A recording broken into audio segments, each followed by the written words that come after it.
Na véspera de Natal de 2023, minha nora Carolina gritou comigo na frente de 35 convidados. Cadê a comida, sua velha inútil? Estamos todos morrendo de fome aqui. Todos riram. Ninguém imaginava que eu tinha passado os últimos 4 meses gravando cada palavra venenosa que saía da boca dela. Cada plano que ela e meu filho tramaram para me tirar tudo que eu construí em 45 anos de trabalho. Naquela noite, eles descobririam que esta velha inútil tinha um as na manga. Mas antes de continuar, confira se você já está inscrito no canal e escreva nos comentários. De onde você está assistindo este vídeo? Meu nome é Helena. Tenho 71 anos e enquanto Carolina me humilhava naquela sala decorada com luzes de Natal e guirlandas de pinheiro, eu não derramei uma lágrima sequer. Sabe por quê? Porque eu estava esperando por aquele momento exato havia 4 meses. Mas preciso voltar um pouco para que você entenda como cheguei ali, parada na entrada da minha própria sala de jantar, vestindo meu avental com estampa de rosas vermelhas, vendo meu filho Daniel desviar o olhar enquanto sua esposa me destruía na frente de toda a família. O ar cheirava a canela e vinho quente. A árvore de Natal que eu mesma decorei brilhava no canto da sala. A mesa estava posta para 35 pessoas, com a toalha bordada que levei 3 meses para fazer. Os pratos de porcelana que herdei da minha avó, taças de cristal que comprei com meu primeiro salário como enfermeira há 48 anos. Tudo perfeito. Tudo planejado. Carolina estava ao lado da lareira naquele vestido verde esmeralda, que provavelmente custou mais do que meu salário de um mês inteiro, quando ainda trabalhava. Cabelos loiros perfeitamente escovados caindo sobre os ombros, unhas feitas, maquiagem impecável, sapatos de salto que tilintavam no chão como pequenos martelos. Ela me olhou com aqueles olhos azuis frios, calculistas, e cuspiu as palavras como se fossem balas. Cadê a comida, sua velha inútil? Estamos todos morrendo de fome aqui. O silêncio que se seguiu durou talvez 5 segundos, mas pareceu uma eternidade. Depois vieram as risadas. Minha sobrinha foi a primeira, aquela risada nervosa de quem quer agradar quem está no comando. Depois veio a irmã de Carolina. Depois os primos do Daniel. Um por um, como peças de dominó caindo. 35 pessoas na minha casa, rindo de mim.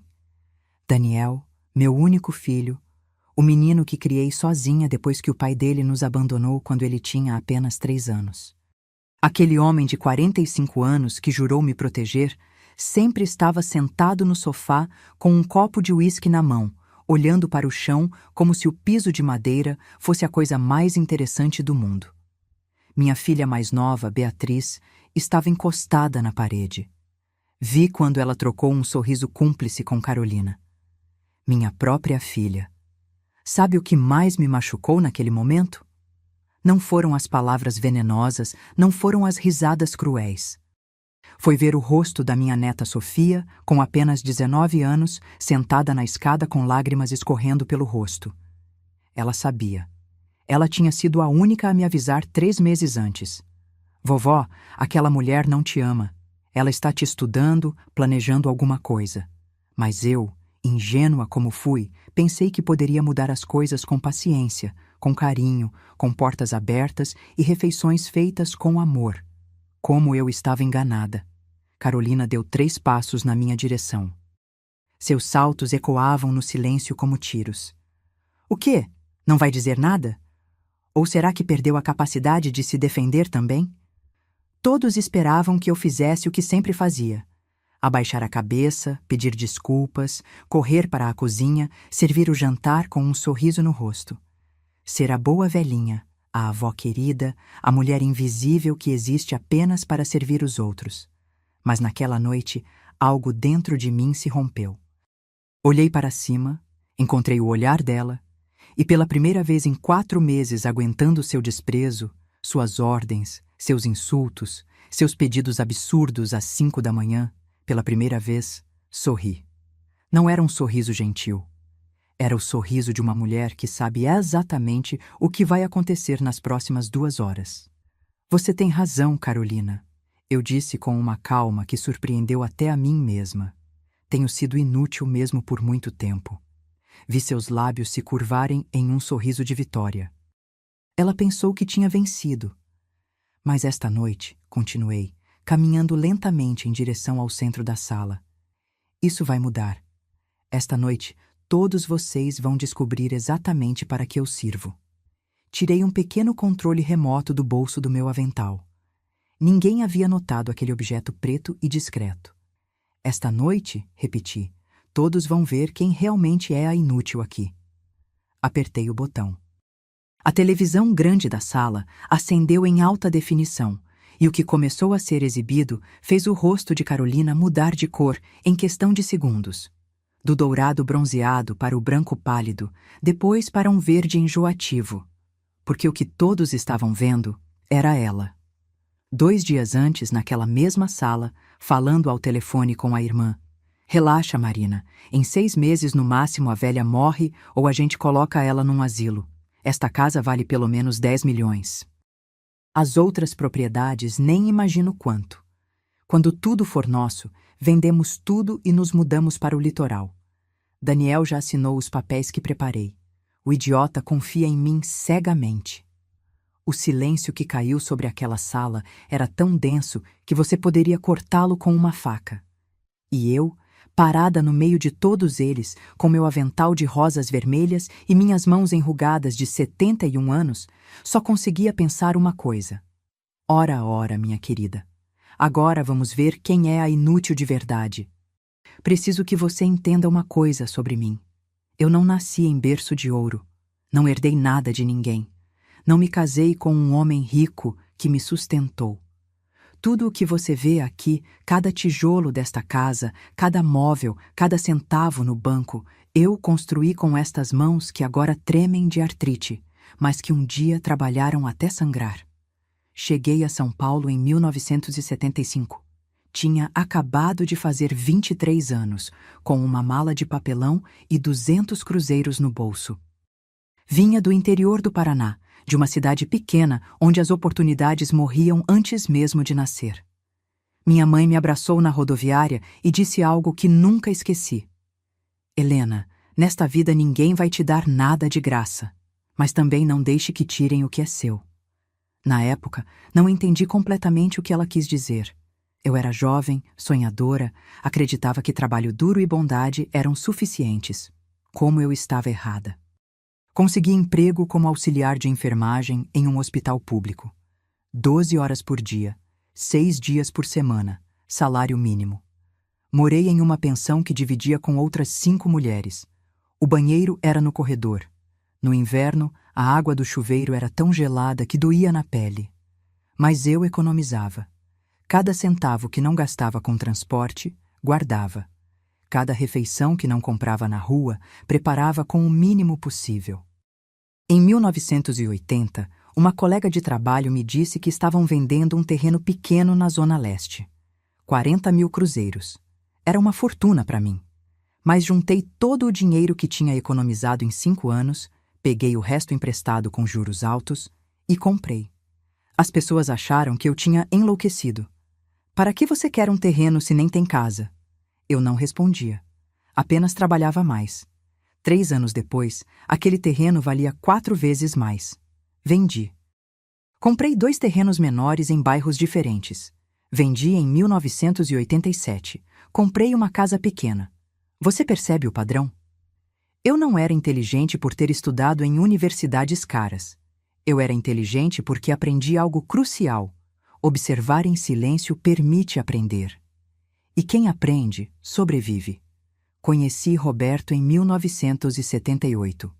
Um homem trabalhador, motorista de ônibus. Nos casamos no cartório com 2 testemunhas e um almoço simples depois. Sem festa grande, sem vestido branco caro. Roberto nunca soube exatamente quanto dinheiro eu estava guardando. Não porque eu não confiasse nele, mas porque algo dentro de mim dizia: isto é seu, Helena, sua tábua de salvação. Tivemos Daniel em 1979 e Beatriz em 1983. Morávamos em uma casa simples, mas digna. Roberto trabalhava dirigindo ônibus. Eu continuava na enfermagem e, à noite, depois que as crianças dormiam, planejava meus próximos investimentos.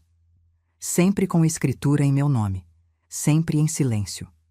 Quando Roberto nos deixou em 1982, fugindo com uma mulher mais jovem, meu mundo quase desabou. Fiquei sozinha com 2 crianças pequenas, contas para pagar e uma dor no peito que parecia não ter fim.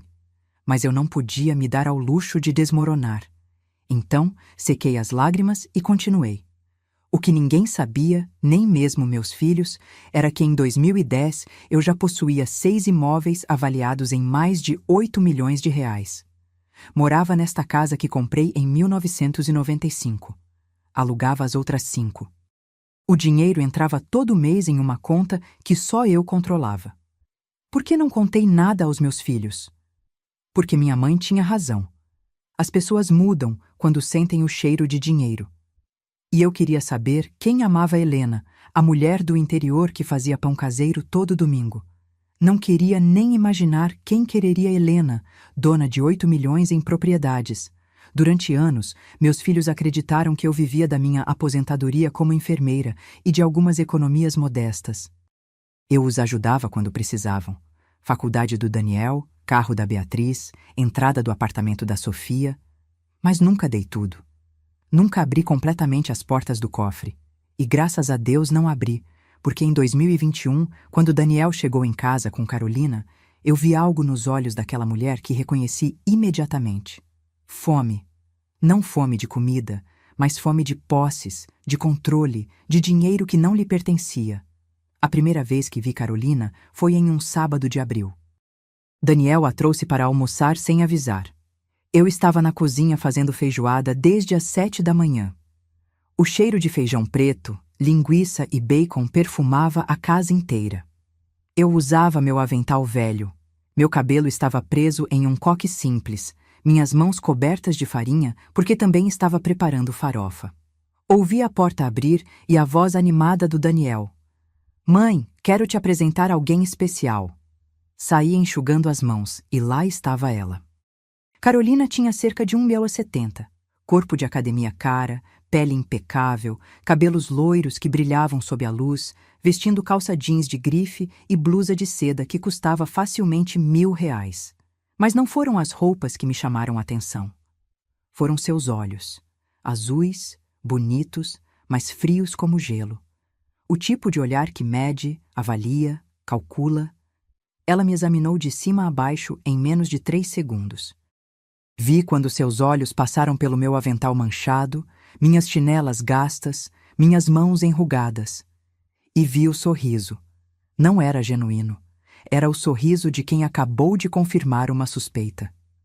Muito prazer, dona Helena, disse ela com voz suave, quase infantil. O Daniel fala tanto da senhora. Estendeu a mão. Unhas perfeitas, anéis de prata em 2 dedos. O prazer é meu, querida, respondi, apertando sua mão. Fria. A mão dela estava fria como mármore mesmo naquele dia quente de abril. Daniel estava radiante. Seus olhos brilhavam de um jeito que eu não via desde a adolescência. Ele estava apaixonado, completamente perdido naquela mulher. Mãe, a Carolina trabalha com marketing digital, tem uma agência própria, viaja muito, é incrível. Carolina baixou o olhar com falsa modéstia. Ah, Daniel, não exagera, só faço o meu trabalho. Eles se sentaram na sala. Servi café e bolo de fubá que tinha feito no dia anterior. Carolina recusou tudo com um sorrisinho delicado. Estou fazendo dieta low carb, dona Helena, mas parece delicioso. Durante o almoço, eu observava. Carolina falava muito, mas dizia pouco. Contava histórias de viagens para a Europa, Miami, Caribe. Mencionava restaurantes caros, hotéis 5 estrelas, marcas das quais eu nunca tinha ouvido falar. Mas a cada 10 minutos disparava perguntas. Esta casa é toda da senhora? Mora aqui há muito tempo? Os móveis parecem antigos, devem valer bastante. E o Daniel me contou que a senhora trabalhou como enfermeira a vida toda. Que sacrifício, né? Mas com certeza conseguiu guardar uma boa aposentadoria. Perguntas embrulhadas em papel de seda, mas perguntas mesmo assim. Daniel não percebeu nada. Estava ocupado demais olhando para ela como se fosse uma deusa descida do Olimpo. Respondi vagamente, sorri, acenei, mas meu instinto, aquele que me manteve viva por 46 anos nesta cidade cruel, estava gritando. Depois do almoço, Carolina pediu para usar o banheiro. Ficou fora por 15 minutos. Quando voltou, tinha um fiapo minúsculo de poeira no ombro. Poeira do carpete do segundo andar, aquele que eu tinha acabado de limpar naquela manhã. Ela tinha subido. Estava explorando, medindo, calculando. 3 meses depois, Daniel anunciou o noivado. Beatriz a abraçou feliz. Finalmente você vai ter uma nora, mãe. Já estava na hora do Daniel se acertar na vida. Eu sorri, parabenizei, abracei Carolina, que retribuiu com a rigidez de quem abraça um poste. Mas naquela noite, sozinha no meu quarto, sentei diante do espelho que pertenceu à minha mãe. Olhei para meu reflexo.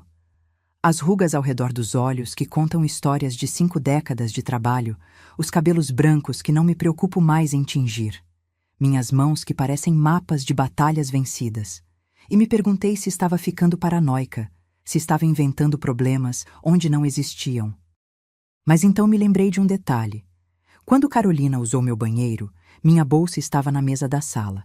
Quando ela voltou, a bolsa estava alguns centímetros fora do lugar. Conferi depois. Nenhum dinheiro havia sumido, mas alguém tinha mexido lá dentro. E naquele momento soube que meus instintos não tinham me traído. Carolina não tinha vindo buscar amor, tinha vindo fazer uma avaliação. O casamento foi em novembro de 2021, em um buffet elegante na Zona Sul. 200 convidados. Banda ao vivo. Jantar de 4 tempos. Bar livre. Tudo pago pelos pais de Carolina. Supostamente.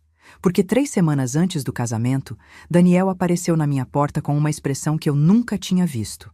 Nervoso, suando, gesticulando freneticamente. Mãe, preciso te pedir um favor urgente. Sentei com ele na cozinha. Servi chá de camomila para acalmar seus nervos. Me diz, filho, o que aconteceu? Os pais da Carolina tiveram um problema financeiro. Não conseguem cobrir todas as despesas do casamento. Preciso de 100 mil reais. Senti um arrepio na espinha.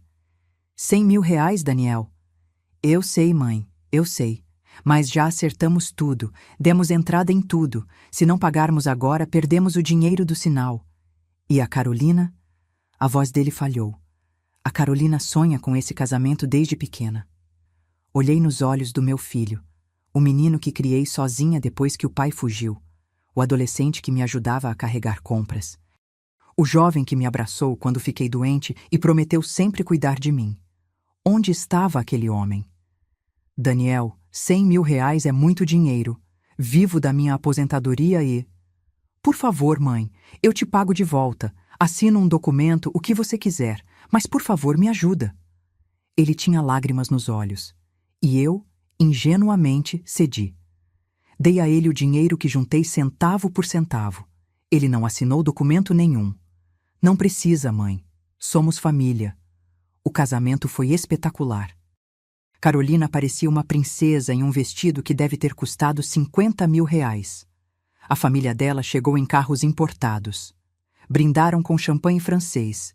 E eu, sentada em uma mesa com um vestido simples que comprei em uma loja de departamento, assisti meu filho dançar com a noiva sem me olhar uma única vez durante toda a noite. Depois do casamento, tudo mudou. Antes, Daniel me visitava todo domingo. Almoçávamos juntos, conversávamos sobre tudo. Ele me contava sobre o trabalho dele como gerente de vendas, os planos, os sonhos. Depois de Carolina, as visitas foram ficando espaçadas. Primeiro quinzenais, depois mensais, depois apenas em datas especiais. E quando vinha, não estava mais sozinho. Carolina sempre o acompanhava e sempre tinha algo a criticar. Ai, dona Helena, a senhora ainda tem esse sofá? Está tão velho. Esta casa é muito escura, precisa de uma reforma. Já pensou em vender e comprar um apartamento menor? Esta casa é grande demais para a senhora sozinha. comentários embrulhados em falsa preocupação, mas que picavam como agulhas. Daniel nunca a contrariava, ria sem graça e mudava de assunto. Um dia, em março de 2022, eles chegaram com uma proposta. Mãe, estávamos pensando, disse Daniel.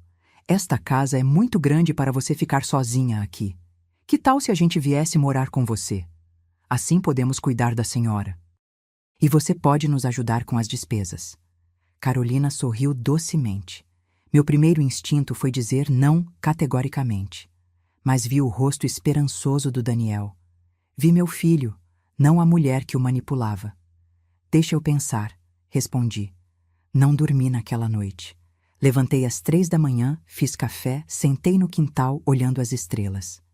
Pensei na solidão, nas noites em que o silêncio desta casa pesava como chumbo. Em como seria bom ter meu filho por perto novamente. Mas também pensei no olhar de Carolina examinando cada canto da minha casa como se já fosse dela. Eu deveria ter ouvido meu instinto. Mas escolhi a esperança. E essa decisão quase me custou tudo. Eles se mudaram em abril de 2022. Os primeiros dias foram toleráveis. Daniel e Carolina ocuparam os 2 quartos do segundo andar. Mantive o meu no térreo. Assim a senhora não precisa subir escadas, disse Carolina, com aquela voz doce que eu começava a reconhecer como veneno mascarado. Na primeira semana, Carolina ainda fingia. Perguntava se podia usar a cozinha, se podia mover alguns móveis, se eu me importava com música alta. Na segunda semana, parou de perguntar. Pessoas começaram a aparecer. Amigas de Carolina, sua irmã Marina, primas. Ocupavam minha sala como se fosse delas, deixando copos sujos, aumentando o volume da TV, fumando no quintal, mesmo eu pedindo repetidamente para não fazerem isso. Ah, dona Helena, é só um cigarrinho, não exagera. Daniel trabalhava o dia todo. Saía às 7 da manhã, voltava às 9 da noite, exausto, irreconhecível. Carolina não trabalhava. Supostamente estava entre projetos, mas nunca a vi procurando emprego. O que vi foi ela redecorando minha casa sem permissão. Um dia cheguei do mercado e as cortinas da sala, aquelas que eu mesma havia costurado com tecido de flores que comprei em uma viagem ao Nordeste, estavam no lixo. Eram muito velhas, dona Helena, disse Carolina apontando para umas cortinas cinzas sem graça que tinha comprado. Estas são modernas, dão mais classe. Minhas mãos tremeram.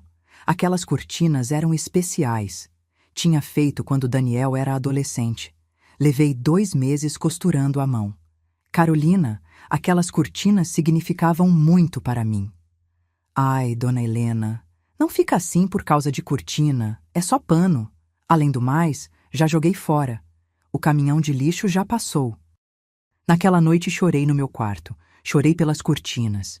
Chorei porque minha casa não parecia mais minha. Mas aquilo foi só o começo. Em maio, Carolina começou a me dar ordens diretas. Dona Helena, faz o café da manhã? Vamos acordar tarde hoje. Dona Helena, lava essa roupa? Tá acumulando. Dona Helena, tenho umas amigas vindo almoçar. Prepara alguma coisa especial. E para manter a paz, obedeci. Cozinhei, limpei, lavei, passei. Tinha me tornado empregada da minha própria casa. Daniel não dizia nada. Quando tentava conversar com ele, ou estava exausto demais, ou Carolina o interrompia com alguma emergência inventada. Em junho, as coisas pioraram.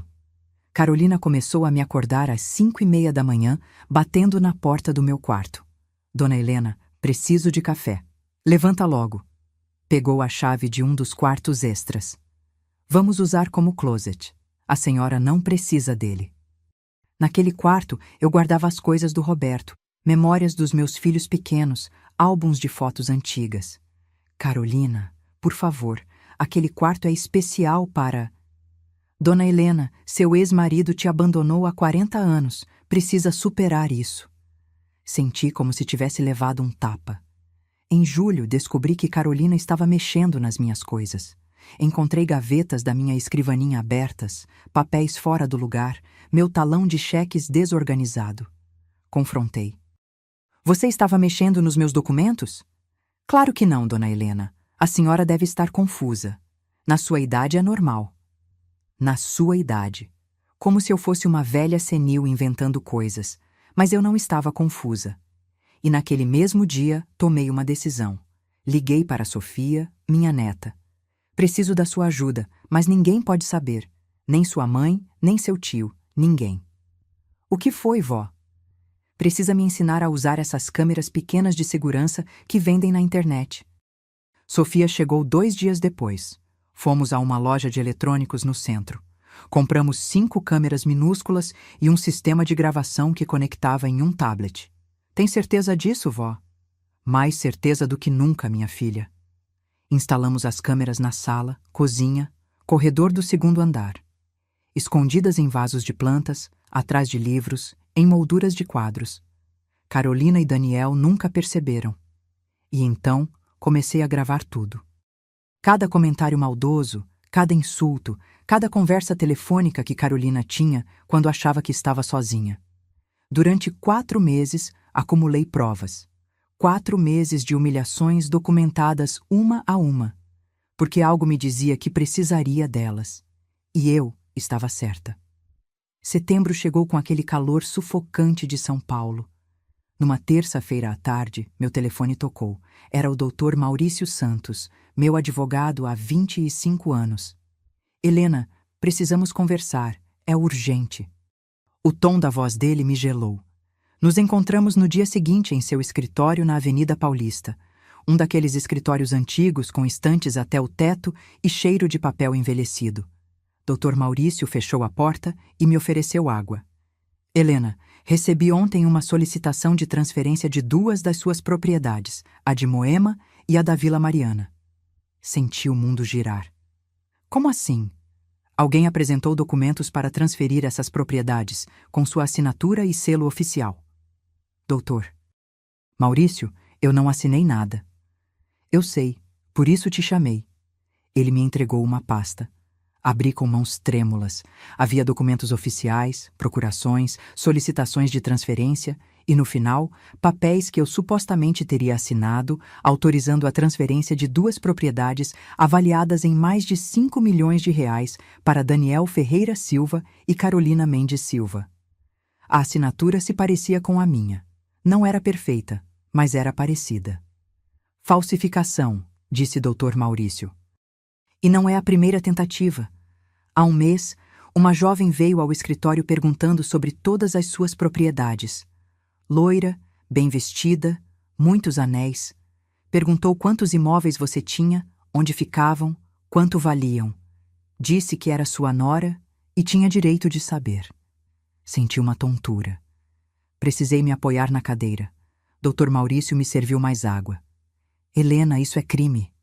Posso bloquear essas transferências imediatamente e registrar queixa.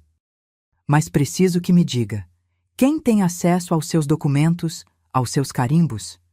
Não precisei pensar. Minha nora mora na minha casa. E seu filho sabe disso? Essa pergunta me destruiu, porque os documentos estavam no nome dele também. Ele iria herdar. Meu filho, meu próprio sangue, a criança que carreguei no ventre, o bebê que amamentei, o menino que defendi de tudo e de todos. Não sei, sussurrei. Não sei. Dr. Maurício colocou sua mão sobre a minha. Helena, vou congelar legalmente todos os seus bens. Nenhuma transferência poderá ser feita sem sua presença física e documento verificado por mim pessoalmente. Concorda? Sim. E você precisa tirar essa mulher da sua casa. Hoje. Agora. Não posso. O Daniel. Daniel é um homem adulto. Se ele está envolvido nisso, já fez sua escolha. Saí daquele escritório em estado de choque. Caminhei sem rumo pela Paulista. Passei por vendedores ambulantes, pelo movimento frenético, tudo embaçado pelas lágrimas. Como chegamos a isso? Como meu filho, pôde tentar me roubar? Cheguei em casa às 7 da noite. Carolina e Daniel estavam jantando na sala, assistindo TV, pratos sujos na minha mesa de centro. Riam, relaxados, como se não tivessem acabado de tentar destruir minha vida. Dona Helena, que bom que chegou, disse Carolina sem tirar os olhos da tela. Esqueceu de comprar pão, tivemos que pedir pizza. Daniel nem olhou para mim. Subi para meu quarto, tranquei a porta e pela primeira vez senti medo real dentro da minha própria casa. Naquela noite, revisei as gravações das câmeras. Encontrei exatamente o que procurava. 4 semanas antes, em um sábado quando fui ao mercado, Carolina entrou no meu quarto. As câmeras a flagraram abrindo minhas gavetas, fotografando documentos com o celular, pegando papéis. Havia mais. 3 dias depois, Carolina ao telefone com a irmã Marina. Consegui todos os documentos, mana. O advogado é velho e desconfiado, mas vamos achar outro.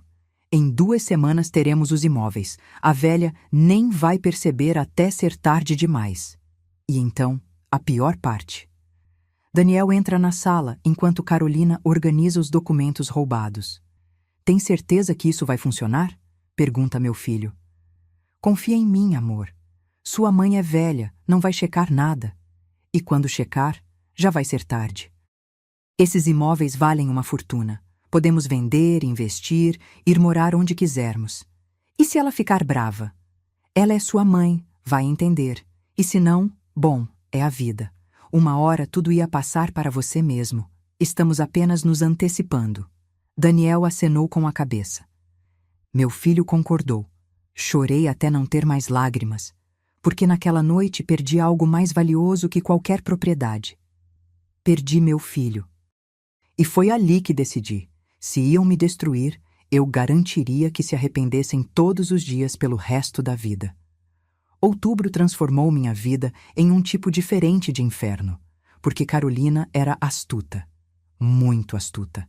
Não bastava manipular Daniel, precisava da família inteira ao lado dela. E conseguiu. No primeiro domingo de outubro, Beatriz veio tomar café. Não havia há meses. Entrou com Carolina como se fossem melhores amigas, rindo e conversando. Me deu um abraço morno. Oi, mãe. Como vai? Estou bem, filha. Que bom te ver. Fiz café, pão de queijo, bolo de cenoura. A mesa cheirava a café fresco e manteiga derretida, como nos domingos antigos quando os filhos eram pequenos. Mas Beatriz mal tocou na comida.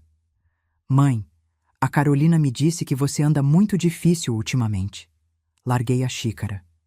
Difícil? É. Ela diz que você se irrita por tudo, que não deixa eles viverem em paz, que está muito controladora. Olhei para Carolina. Ela baixou o olhar com um sorriso triste perfeitamente ensaiado.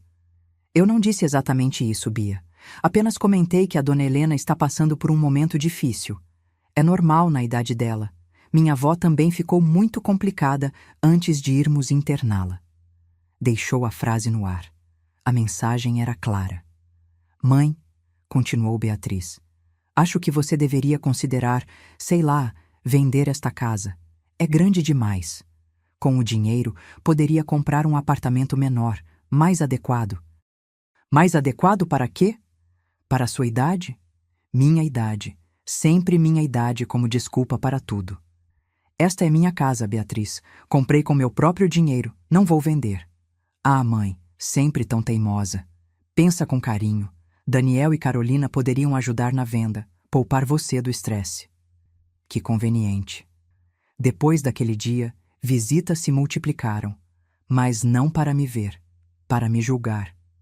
Minha sobrinha chegava com o marido, sentavam na sala, falavam baixo, me olhavam de soslaio. Ela parece tão perdida, coitada. Viu como está vestida? Toda desleixada. Carolina disse que ela às vezes esquece coisas. Outro dia deixou o fogão ligado. Mentiras. Tudo mentira. Mas Carolina as plantava cuidadosamente. Uma aqui, outra ali, até toda a família começar a me ver como uma velha senil que precisava ter o controle da própria vida retirado.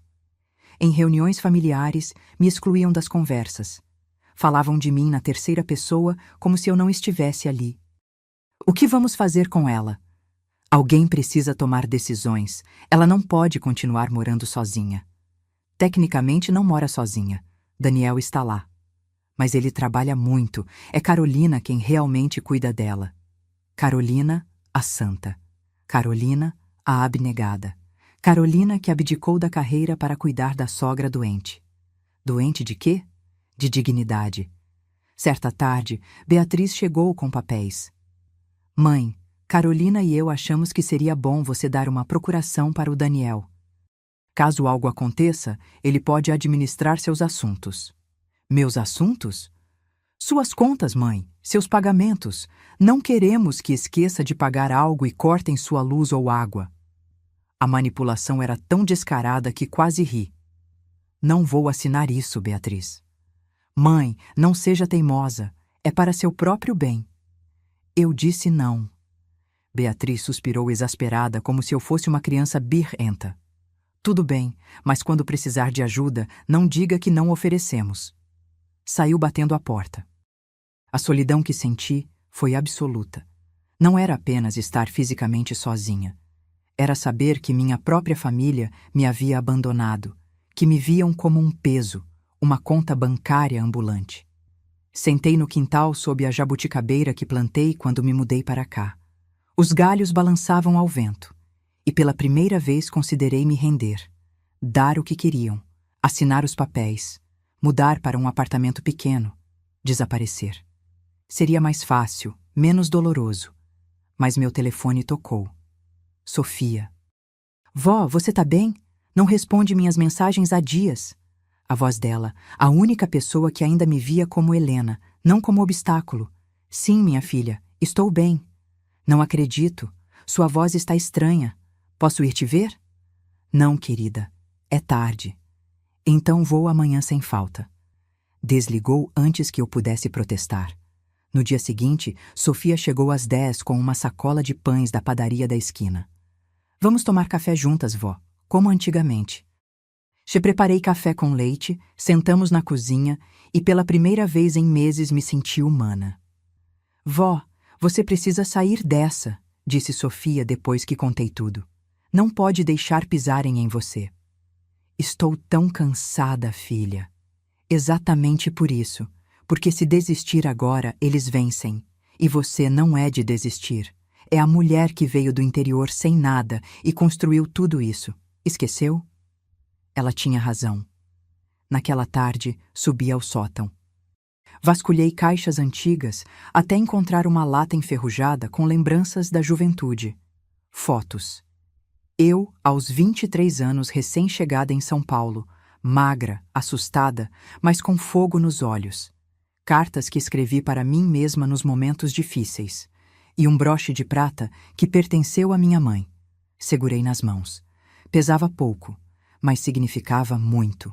Minha mãe o usou a vida toda. Era a única coisa de valor que possuía. Antes de morrer, me deu com uma mensagem. Quando se sentir perdida, lembre de onde veio. Coloquei o broche, o metal frio contra minha blusa e me lembrei. Lembrei quem eu era antes de ser mãe, avó, a velha que todos queriam roubar. Eu era Helena, a sobrevivente, e essa mulher não seria destruída sem lutar. Novembro chegou com a clareza que faltava há meses. Não estava mais com medo. Não estava mais triste. Estava pronta. No dia 8 de novembro, Carolina anunciou que queria fazer um grande jantar de Natal para reunir a família. Dona Helena, sabe, depois de toda essa tensão, seria bom ter todos aqui como antes. Daniel apoiou imediatamente. É, mãe, seria ótimo reunir a família como antigamente. Como antes, como se nada tivesse acontecido. Que tal convidar todos? Sugeriu Carolina. Beatriz, os tios, primos, umas 35 pessoas. Podemos fazer um jantar espetacular. Olhou para mim esperando resistência, esperando que dissesse não, que era muito trabalho, que não queria, mas sorri. Acho perfeito. Carolina piscou, surpresa. Sério? Sim, faz anos que não temos uma reunião grande. Vai ser ótimo. E falava sério, porque eu também tinha planos. Nos dias seguintes trabalhei mais que nos últimos anos. Mas não apenas cozinhando. Liguei para Dr. Maurício, convidei para o jantar. Como convidado, expliquei. Ele entendeu. Liguei para seu sócio, Dr. Campos, especialista em direito de família. Convidei também. Entrei em contato com meu contador, Sr. Armando. Pedi que preparasse um relatório completo de todos os meus bens com valores atualizados. E pedi a Sofia que me ajudasse com algo específico: editar 4 meses de gravações em um único vídeo. Os momentos mais intensos, os insultos mais explícitos, as conversas mais reveladoras. Trabalhamos às escondidas no apartamento dela, enquanto Carolina e Daniel pensavam que eu estava fazendo compras de Natal. O dia 24 de dezembro amanheceu frio e claro. Comecei a cozinhar às 6 da manhã. Peru recheado com castanhas e damascos, lombo suíno com molho de laranja, farofa especial, arroz à grega, salada de maionese, rabanada, pudim, tudo feito com as próprias mãos.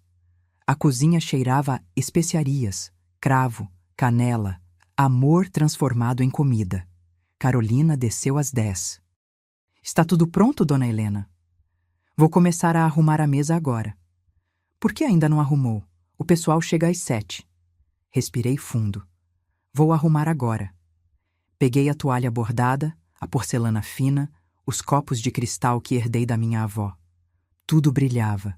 Decorei com arranjos de flores naturais e velas douradas. Coloquei cartões com nomes em cada lugar. Dr. Maurício e Dr. Campos teriam lugares de honra perto de mim. Às 6h30, as pessoas começaram a chegar.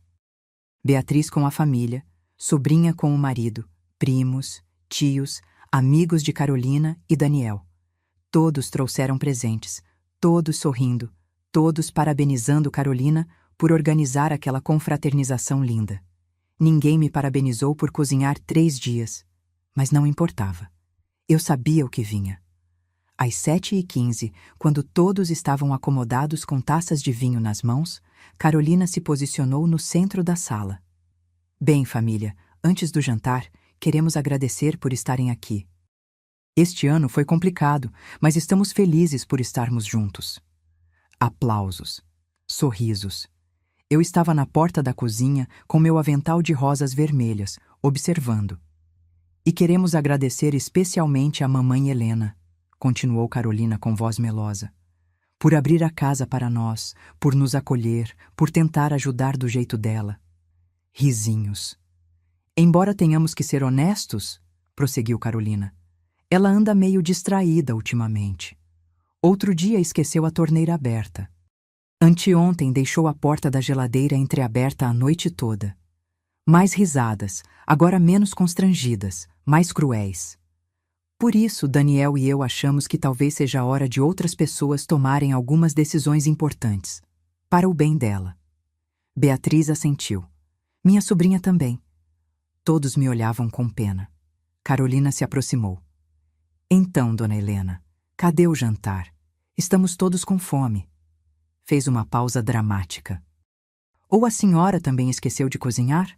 E soltou com aquele sorriso venenoso.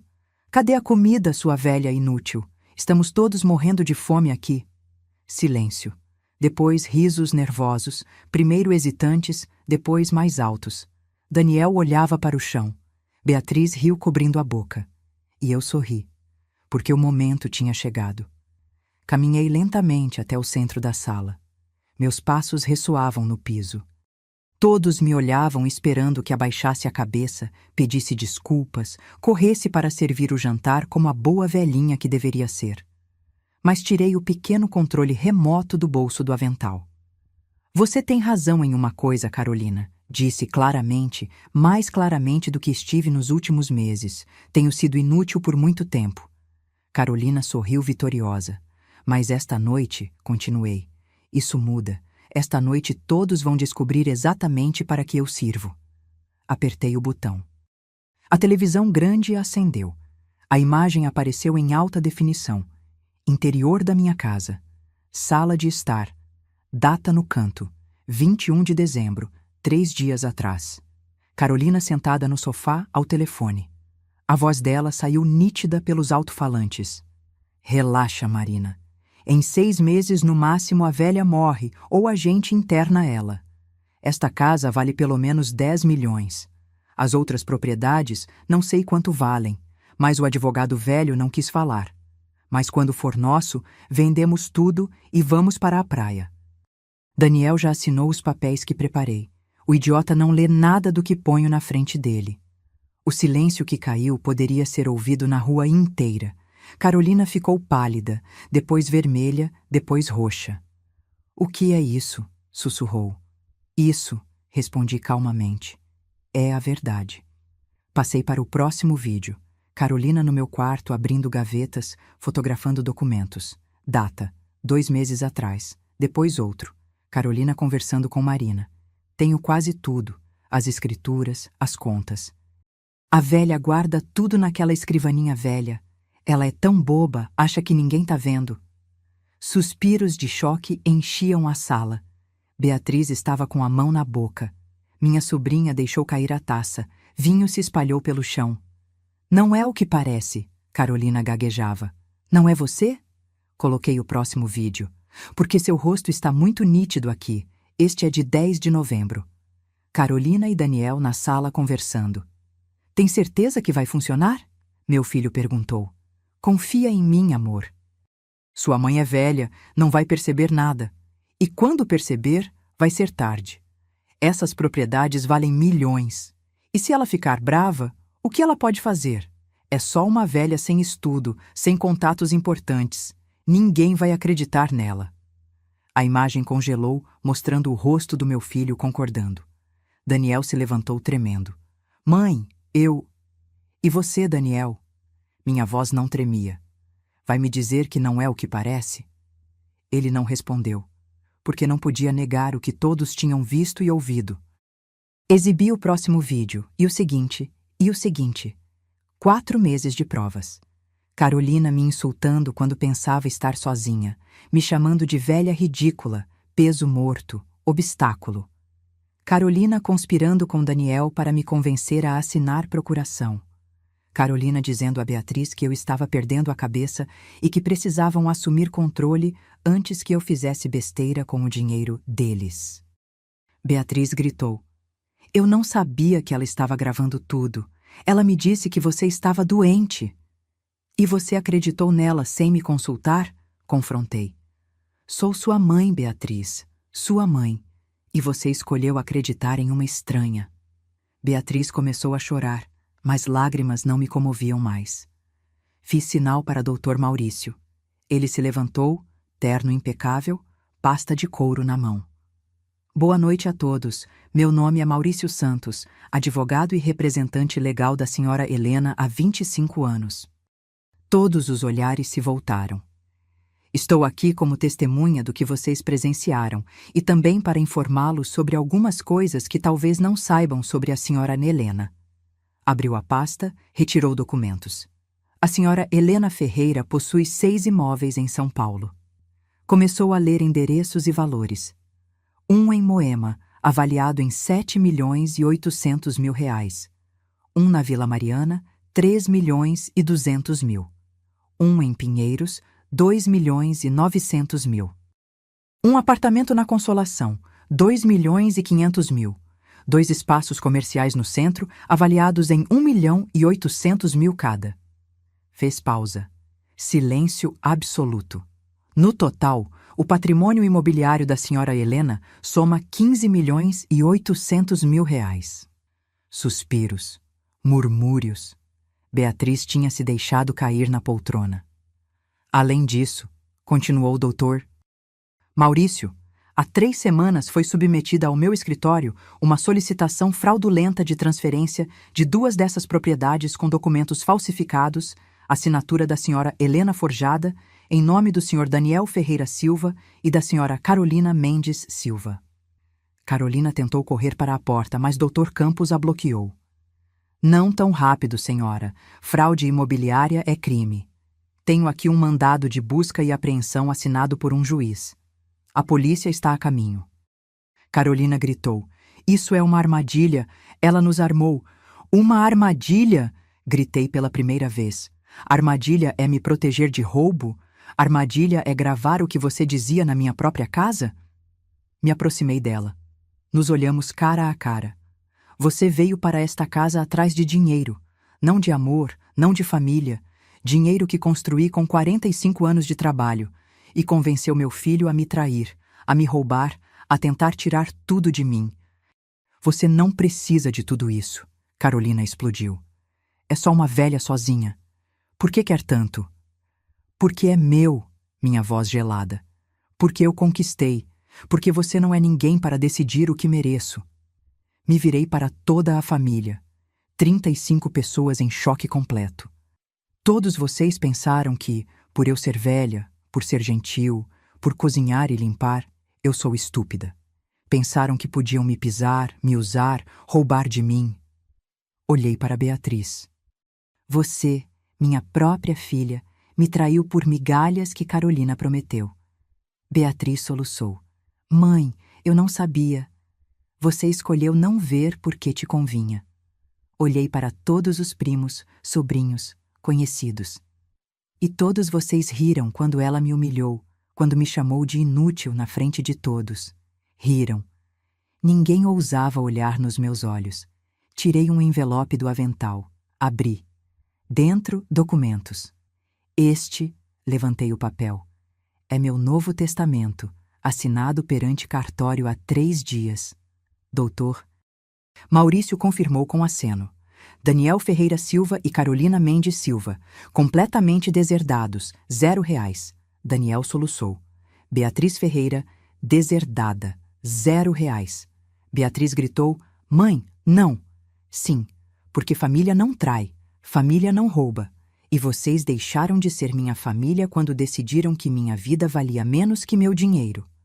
Peguei outro documento. Meus bens serão divididos assim.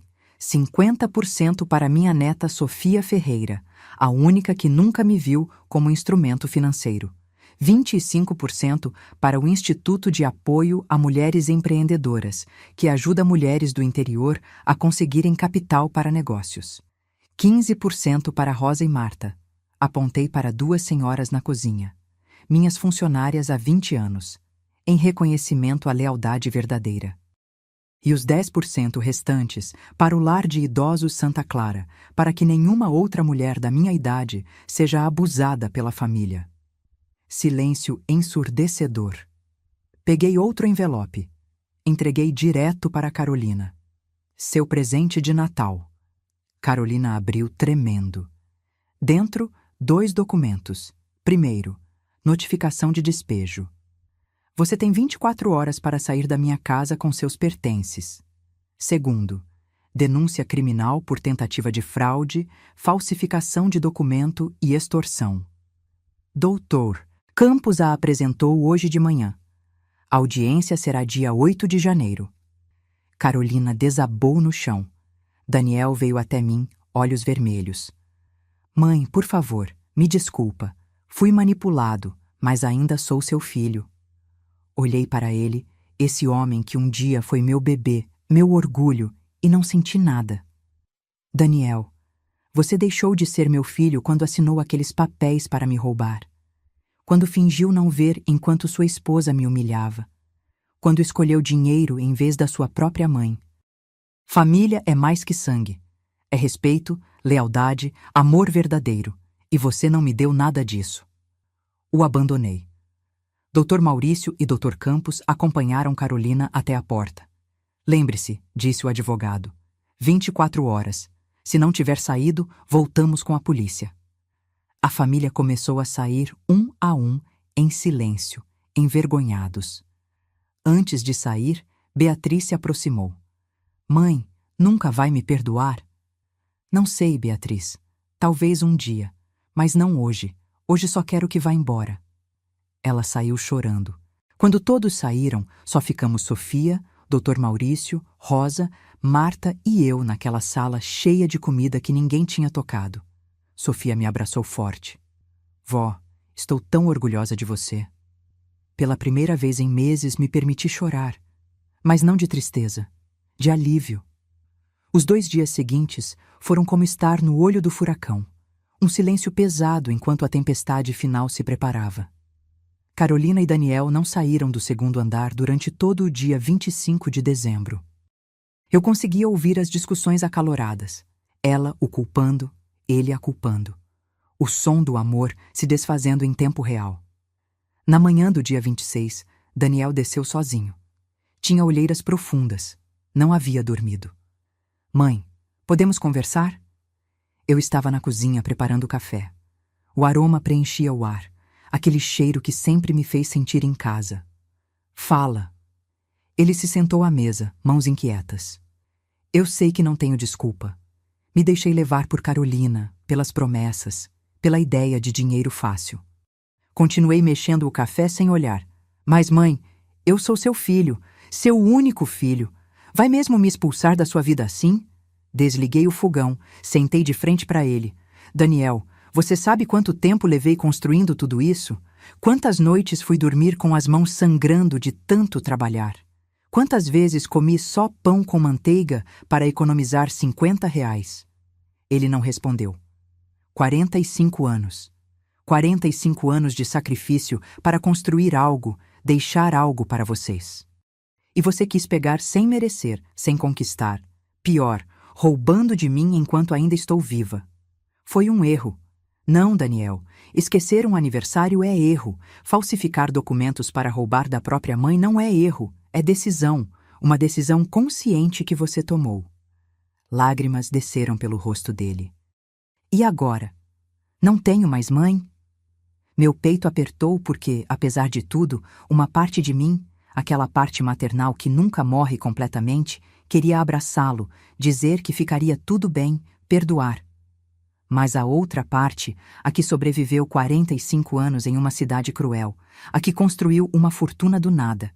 Essa parte sabia que há coisas imperdoáveis.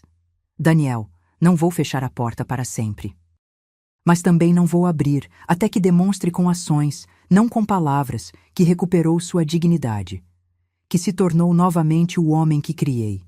Não o fantoche que Carolina transformou. Como faço isso? Comece assumindo responsabilidade, enfrentando as consequências. Construindo sua própria vida sem esperar que eu dê tudo. E o perdão? Talvez, só o tempo dirá. Mas perdão não apaga consequências. O testamento fica como está. Os bens serão divididos como decidi. Isso não muda. Ele acenou lentamente, levantou, caminhou para a porta. Mãe, só mais uma coisa. O quê? Me desculpa, desculpa mesmo. Não respondi. Palavras são baratas. Não ia mais comprar desculpas vazias. No dia 27 de dezembro, às 4 da tarde, o caminhão de mudança chegou. Uma van grande, 3 homens carregando caixas. Carolina supervisionava tudo, rosto marcado por fúria mal contida. Não me dirigiu uma palavra, nem olhou para mim. Daniel carregava caixas em silêncio. Parecia 10 anos mais velho. Às 7 da noite, a van partiu, levando tudo. Os pertences, os sonhos de me roubar. Daniel ficou parado perto da porta. Olhou para mim uma última vez. Adeus, mãe. Adeus, Daniel. A porta se fechou. E pela primeira vez em 8 meses, minha casa pareceu minha de novo. Naquela noite, Sofia ficou comigo.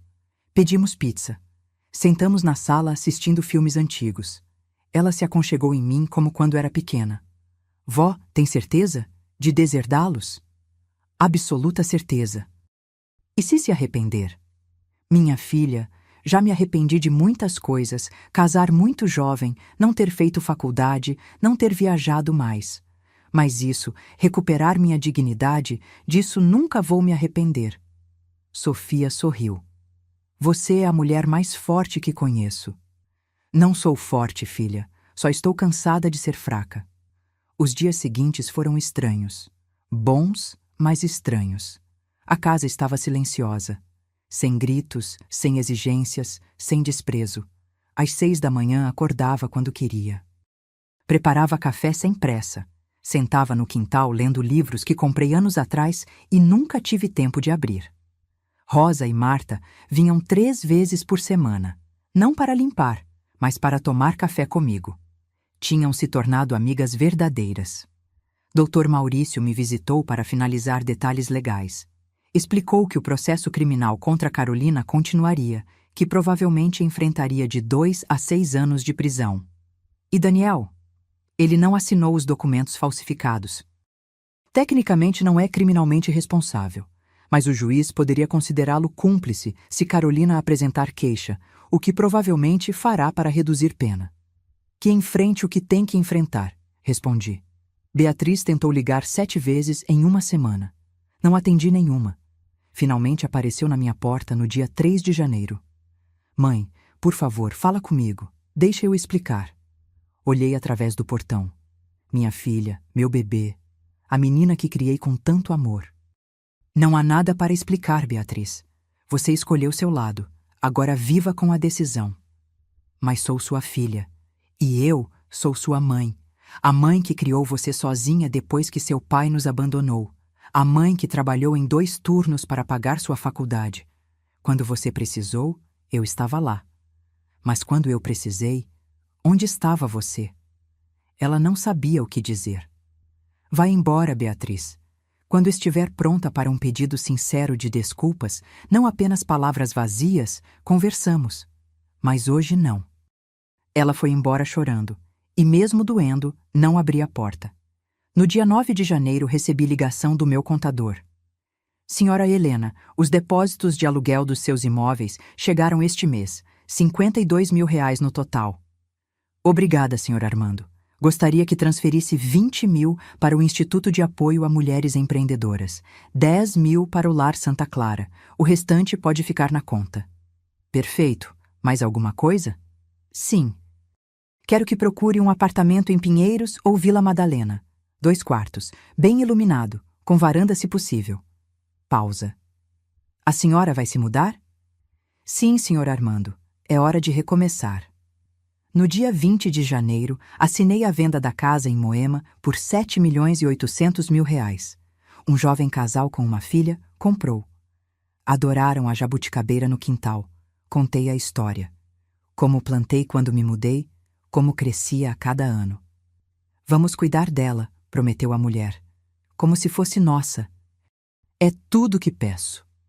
No dia 1º de fevereiro me mudei para um lindo apartamento em Pinheiros, 8º andar, janelas enormes, varanda com vista para as árvores da rua. Sofia me ajudou com tudo. Compramos móveis novos, modernos, confortáveis, pintei as paredes de cores claras, enchi a varanda de plantas. Era meu espaço, só meu, sem fantasmas, sem lembranças dolorosas. No dia 14 de fevereiro, dia dos namorados, recebi mensagem de Daniel. Mãe, sei que não quer me ver.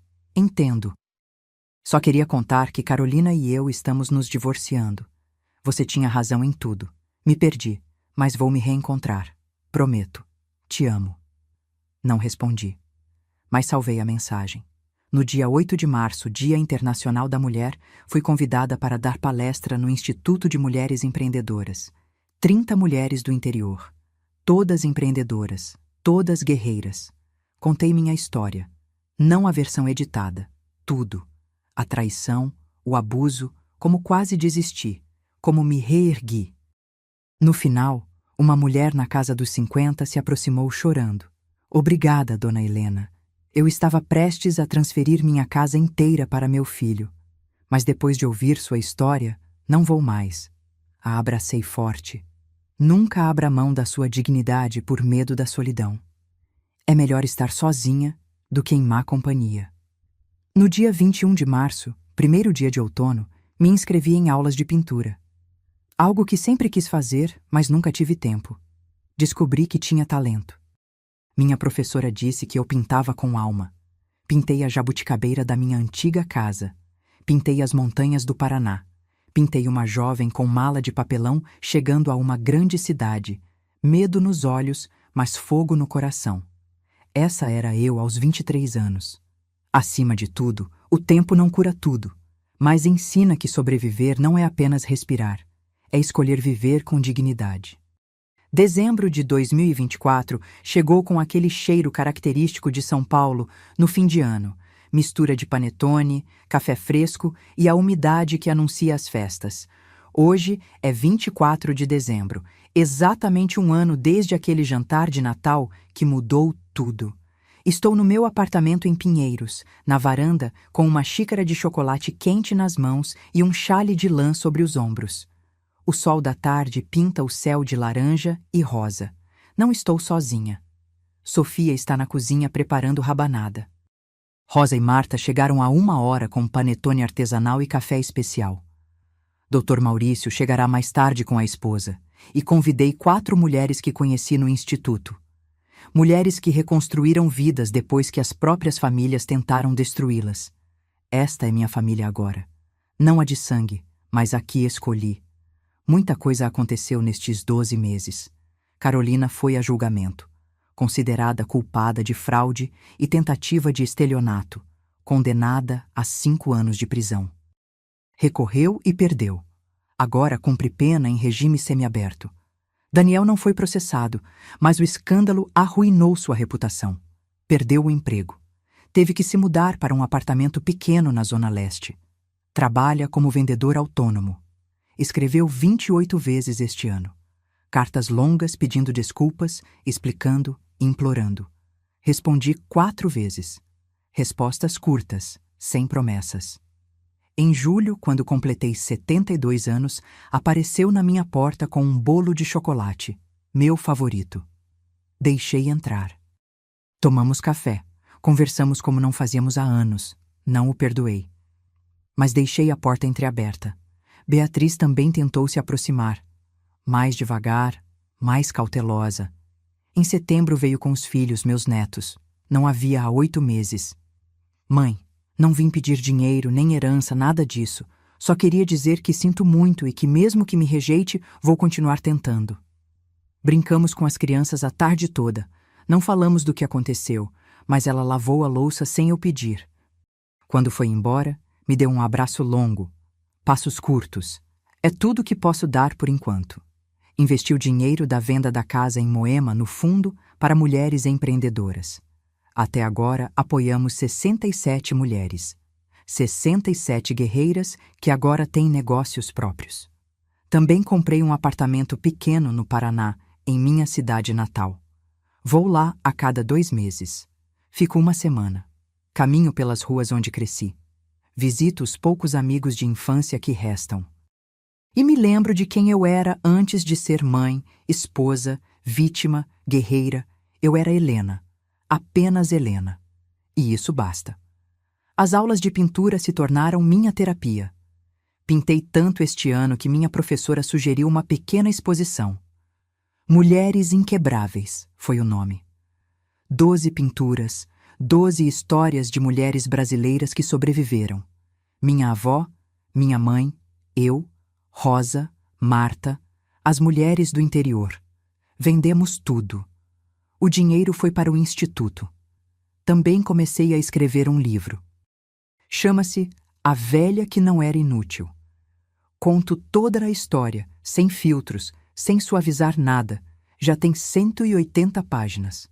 Sofia diz que devo publicar, que milhões de mulheres precisam ler. Talvez sim, talvez não. Por enquanto, escrever basta. Em outubro comecei a sair com alguém. Nome dele é Roberto. Tem 74 anos, viúvo, foi professor de história a vida toda. Nos conhecemos em uma palestra sobre história de São Paulo, no Sesc. Não é romance de novela. Não tem fogos de artifício nem declarações dramáticas. É tranquilo. Tomamos café juntos aos domingos. Vamos ao cinema. Conversamos sobre tudo e sobre nada. Quando contei minha história, ele não julgou, não teve pena, apenas disse: "Você é muito forte." E pela primeira vez, acreditei quando alguém disse isso. Hoje, nesta varanda, assistindo o pôr do sol sobre São Paulo, me permito refletir. Perdi coisas. Sim. Perdi a ilusão de uma família perfeita. Perdi a casa onde criei meus filhos. Perdi a crença ingênua de que amor familiar é incondicional. Mas também ganhei coisas. Ganhei dignidade. Ganhei paz. Ganhei a certeza de que posso sobreviver a qualquer coisa. E ganhei algo ainda mais importante. Recuperei a mim mesma. Sofia sai para a varanda com 2 xícaras de chocolate quente. Vó, quase todo mundo tá chegando. Pronta para o jantar? Me levanto. Ajeito o broche de prata que pertenceu à minha mãe. O mesmo que usei naquela noite, 1 ano atrás. Entramos no apartamento. Há risos, música suave tocando, cheiro de canela e rabanada. E pela primeira vez em muito tempo, me sinto completamente em casa. Antes de nos sentarmos, levanto minha xícara de chocolate. Quero fazer um brinde. Todos ficam em silêncio, levantam suas xícaras. As mulheres que sobrevivem, as que caem e se levantam, as que aprendem a dizer não, as que silenciosamente constroem seus impérios e os defendem com dignidade, e as que entendem que respeito não se implora, se exige. Saúde, xícaras tilintam, risos preenchem o ar. E eu, Helena Ferreira, 72 anos, nascida no interior do Paraná, que cheguei a São Paulo com uma mala de papelão e um sonho, que construí uma fortuna de 15 milhões de reais, que fui traída pela própria família e me recusei a ser destruída, sorrio. Porque aprendi a lição mais importante da vida. A verdadeira riqueza não está no que você possui, mas no que você se recusa a deixar que tirem de você. E ninguém, absolutamente ninguém, pode tirar sua dignidade se você não entregar. Agora, se você gostou dessa história, clica em SE inscrever e me diz nos comentários qual parte te deixou de queixo caído. E não esqueça de se tornar membro para ter acesso a vídeos exclusivos que não posto aqui. Te espero lá.